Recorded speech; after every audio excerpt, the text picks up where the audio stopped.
বাসায় যে মানুষের প্রতিদিন বালিশর লগে খল্লা লাগাইয়া এই কথা চিন্তা লাগাই আজকের দিনে আমি কয়টা নেকির কাজ করলাম, কয়টা আমি বদির কাজ করলাম, আমার নেকির কাজের পাল্লাটা বাড়ি না আমার বদির কাজের পাল্লাটা বাড়ি, এইভাবে চিন্তা ভাবনা করে।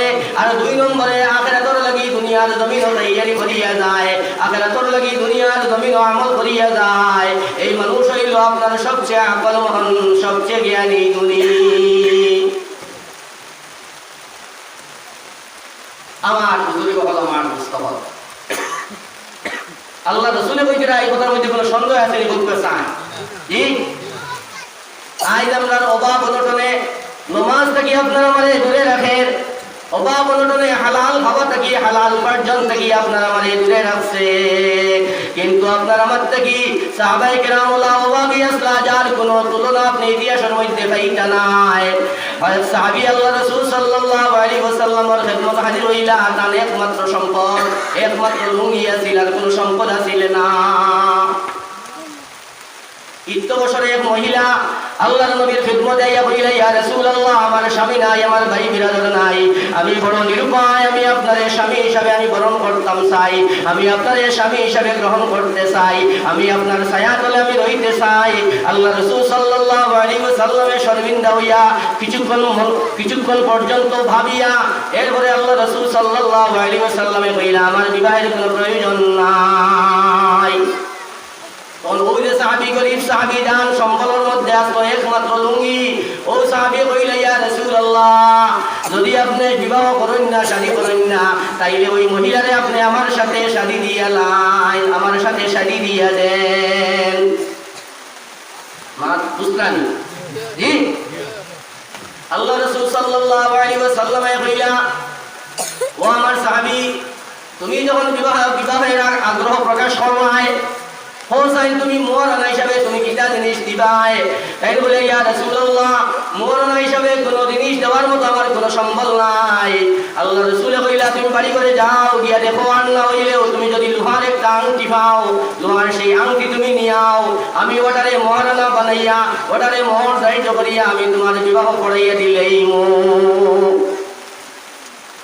এই সাহাবী বাড়ি করে গিয়া বহুত বুঝাইলা, একটা লোহার আংটি পাইলা না, না ভাইয়া কইলা, ইয়া রাসূলুল্লাহ, আমি বাড়িতে বহুত খুঁজাইলাম, কোনো সম্বল পাইলাম না, এমনকি লোহার আংটিও পাইলাম না। তাইলে তুমি কিভাবে শাদী করবাই?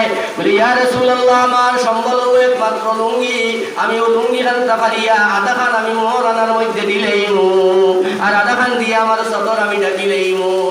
সুবহানাল্লাহ, আমি এই লুঙ্গিরে 2 টুকরা করবো, আমি 2 টুকরা করবো, আর অর্ধেক টুকরারে আমি আমার মোহরানার মধ্যে আমার বিবিরে দিলেই, আর অর্ধেক টুকরা দিয়ে আমি আমার সতর ডাকিম।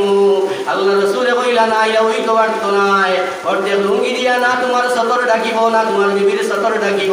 যাও তুমি বল, তুমি কোরআনে কারীম মুখস্থ করছো নি? কোরআনে কারীমের জ্ঞান তোমার মধ্যে আসেনি?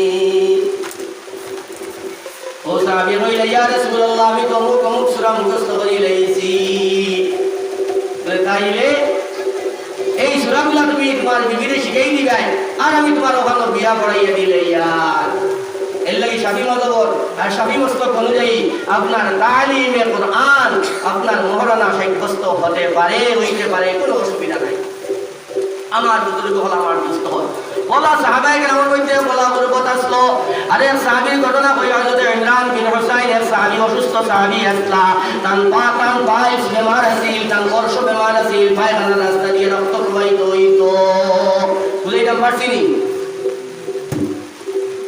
বাইশের কারণে অর্শর কারণে রক্ত যাইতে যাইতে একবার শুকাই গেছে। একদিন আল্লাহ রাসূলে কইলা, ও আমার ইমরান, তুমি খালি দিন দিন শুকাইতে আছো, তার কারণ কি? কইলা, ইয়া রাসূলুল্লাহ, আমার অর্শ বেমার হয়ে গেছে, যে বেমারের কারণে আমি শুকাই যাইতে আছি।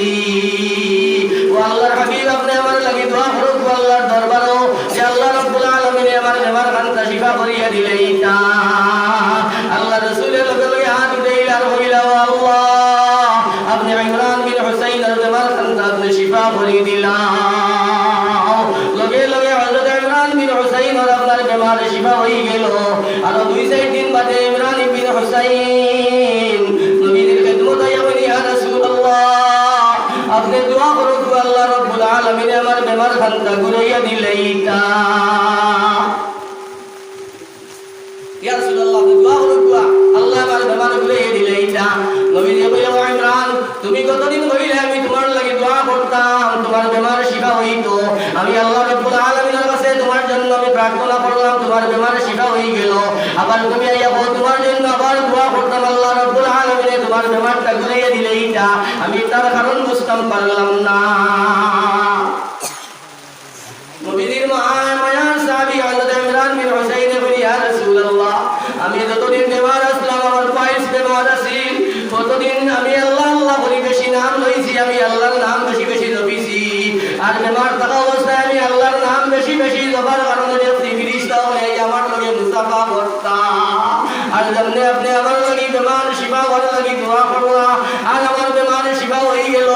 এখন আমার আল্লাহ আল্লাহর মাত্রাটা কমে গেল, আর ফিরিস্তা হইয়া আমার লগে সাক্ষাৎ করা বন্ধ করি লইলাম। সুবহানাল্লাহ।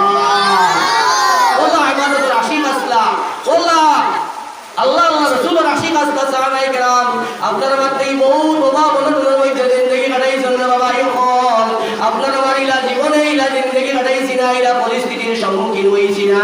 হাদিস শরীফের মধ্যে আয় হযরত আয়েশা সিদ্দিকা রাদিয়াল্লাহু তাআলা আনহা কি হাদিস আছে যে নবীজি লাগাতার 2 দিন কোনো আপনার সালনির আটার রুটি কোনদিন নবীজির বাইকে ঢুকিছে না। নবীজি ইলা উত্তম রুটি 2 দিন লাগাতার খাইতে পারছেন না। ইলা 2 দিন 4 দিন নবীজির চুলার মধ্যে অতিবাহিত হইছে, নবীজির চুলার মধ্যে